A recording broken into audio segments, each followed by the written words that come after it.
this Puff thing. Well, y'all call him Diddy. I call him Puff because I know him a long time. Now listen, I've been to a Puff Daddy party. I ain't never seen nothing strange. But I got a daughter, and there was a lot of people out there with daughters. So this information that has come up as alarming. He's not innocent, and he's not guilty yet. And there's going to be a trial. And if he's guilty, he should be punished. And if he's innocent, he should walk free. This whole no bail thing is a little weird. Like I said, I don't know if he's innocent. I don't know if he's guilty. None of us know. And so we're going to get to the bottom of this. I'm not weighing in yet. Let's talk about the situation. I want to know what people think or whatever. Oof. What's good with it, y'all? It's Coffee. Back at it with the news, man. Y'all see what it is, man. We know Diddy's name is dominating the news headlines with this ongoing case. And one individual there, I guess, what y'all call it, speaking up for Diddy in a sense. You hear Flex talking about, like, I'm not really weighing in yet.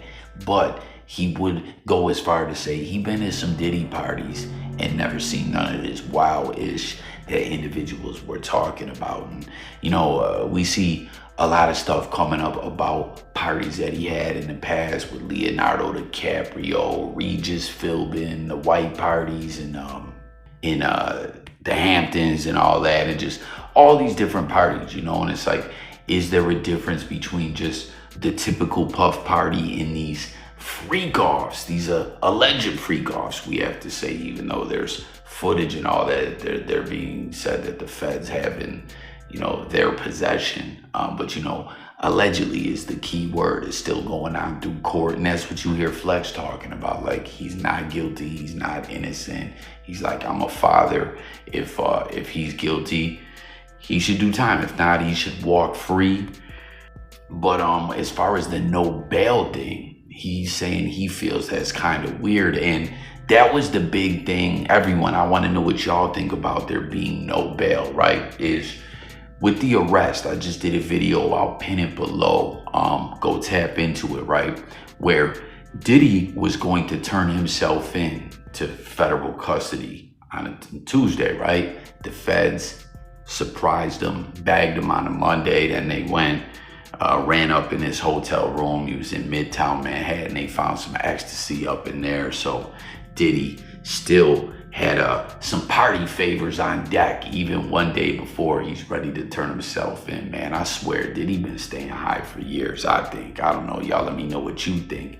But, you know, there was a lot of analysts weighing in on this and saying that they felt the feds did that in a attempt to get no bail, right? Whereas if he did turn himself in, which was all planned out, as attorneys had spoke with the feds, like, yo, he's gonna turn himself in on Tuesday, boom, they snatched him up on the Monday, they could say, hey, you know, it looks better, I guess, more or less, for the feds to say, we want no bail, because at the end of the day, he didn't surrender and turn himself in. They snatched him up and found him with some ecstasy before he could turn himself in. But from all the reports and everything I've seen when it came to the courtroom, right, the way that the feds pushed and got no bail, the federal prosecutors, was they were bringing up texts from instances of victims, alleged victims, you know, being threatened by Diddy. You know what I mean? Like, that's what we were seeing put out reportedly,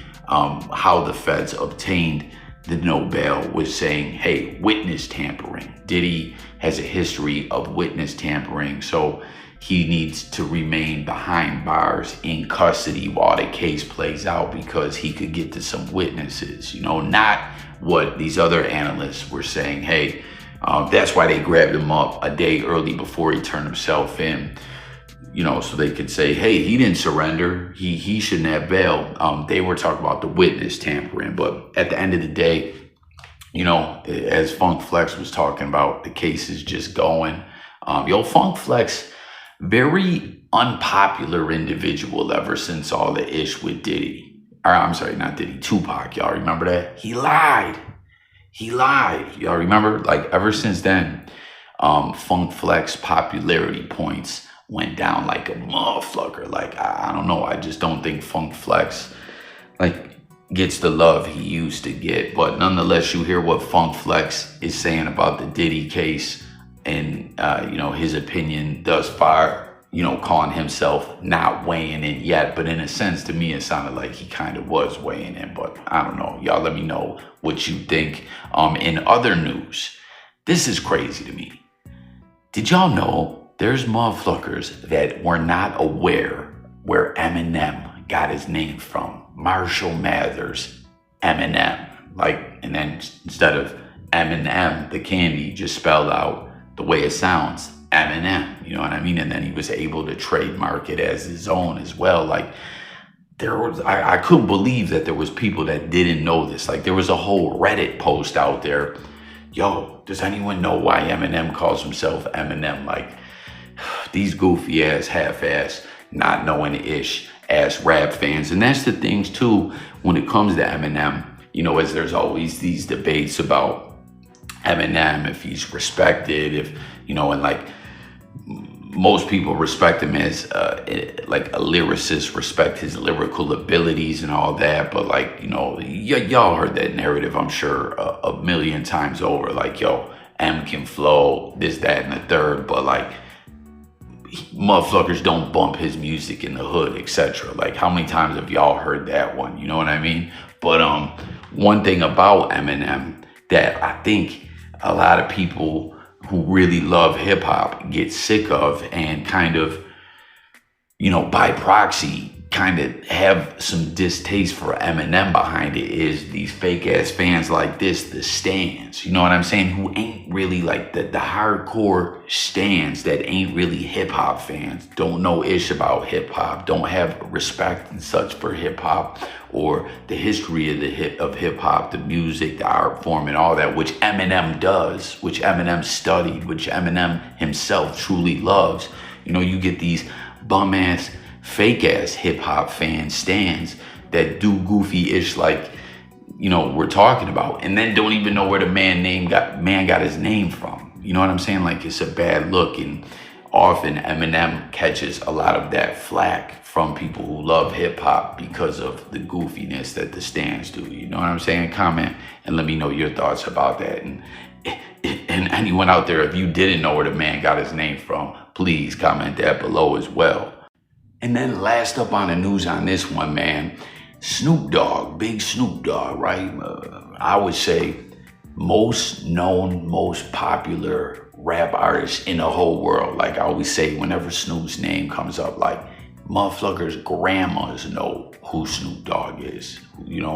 Everyone knows who Snoop is. But Snoop, who's made a big name for himself in outside of hip hop as well. Like I said, this dude is known by everyone. He's collabed with a lot of people, and one of those people being Martha Stewart, 83-year-old Martha Stewart. Snoop's 52, and they've collabed a lot. And in this recent interview, he spoke a lot about his relationship with Martha Stewart, how he really flux with her. They actually developed a for real friendship. You know what I'm saying? It all started from them in 2008, Snoop appearing on her cooking show.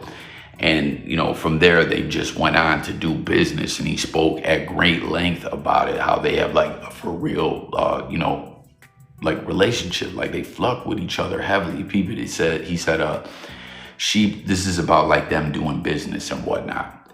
She presents an opportunity, we present it to a network, and we make some things happen. So people, she's plugged in with a lot of networks. The networks love Martha Stewart. So she shares the plug, the good graces that she has with all these networks. She ain't afraid to go to them and be like, yo, me and Big Snoop, we want to do this. Can we get a deal on the table? You know what I'm saying? And that's why it says mixing business with friendship comes natural for Snoop and Martha Stewart. He also went on to say, our relationship is like any other friend that I have. I like who you are, what you stand for, and I want to get to know you and hang out with you. It went from that to actually doing that to she was willing to do the same things I was willing to do. So like I said, Snoop's really putting it out there. He really flux with her. This grew into a for real relationship, a real friendship. You know what I'm saying? doing good business together, where we see in show business and stuff like that, fake relationships all the time, fake friendships. That's not what this is. He also went on to say, she presents an opportunity, we present it to the network, and we make some things happen. Their personal relationship often helps with the business side, as they've helped each other bypass roadblocks on the way to various deals. Check this out, right? Snoop says, it's been numerous calls where she would call me and be like, Snoop, I was trying to get you to do a deal with Skechers, but your people were in the middle. They didn't want you to do it. I'm like, for real? She's like, yeah, you should fuck with them. Look at my shoes. And then he later did a deal with Skechers, which I didn't even know Snoop had a deal with Skechers. I ain't rocking no Skechers, right? But you be sorely mistaken if you thought Snoop ain't eating off that Skechers deal. And as you heard, Martha Stewart was trying to hook him up with this deal. She seen it on the table, said, yo, let me plug in Big Snoop Dogg. And some people on Snoop's team were like blocking the deal or in the way of it. And she reached out to him personally, like, yo, Snoop, come on, man, like, get this bag. What's wrong with your peoples? You know what I'm saying? And on the flip side of that, I got the 19 Crimes wine deal, red wine. We popping off, boom, boom, boom. Hey, Martha, what's happening? You ain't got no wine deal? You want to come on over here and play with us? And in Snoop's recommendation led to 19 Crimes, Martha Shard, her white wine offering with the brand. Now they got our bottles back to back. So Snoop had the wine deal lined up with 19 Crimes or whatever it's called. And he said, yo, Martha would be a good fit to get, you know, her name on some bottles. Let me plug her in. So y'all feel this, right? Like they have a real, genuine relationship where they rock with each other. They put real money in each other's pockets. And like, that's a lovely thing to see two individuals come from separate worlds and get to the bag so well and have such a prosperous, lovely relationship, you know? They did a big lighter deal together, bunch of cooking shows to get together. And he says, because she likes to light candles and you know what I like to light. We willing to try things. That was the mentality behind the big deal. She's like, hey, you know what I mean? Like, think about that. That's some real creative thinking, putting their minds together and blending the different worlds and the different walks of life. You know, Snoop's like, I'm lighting up all this weed. She lighting up all them candles. Let's get a big lighter out there. You know what I mean? Like, there's a bag forever. And it also says, that she inspired him to write 2 cookbooks, From Crook to Cook and Goon with a Spoon. And, like, otherwise, Snoop said, if it wasn't for her, that wouldn't have happened. He said, man, I ain't going to do no cookbook. Martha, I don't do all that ish. And then she said, well, now you do. And they had a New York Times bestseller off this. And on the other side of the coin, you know what I'm saying? She shares her love for Snoop as well. She says, he is curious. He's a great student. He is a phenomenal negotiator. He's taught me a lot. He's tough and he's ultra sweet. Pause. I love working with Snoop and hope I can continue to do so for a long, long time, as long as he keeps blowing smoke in my face.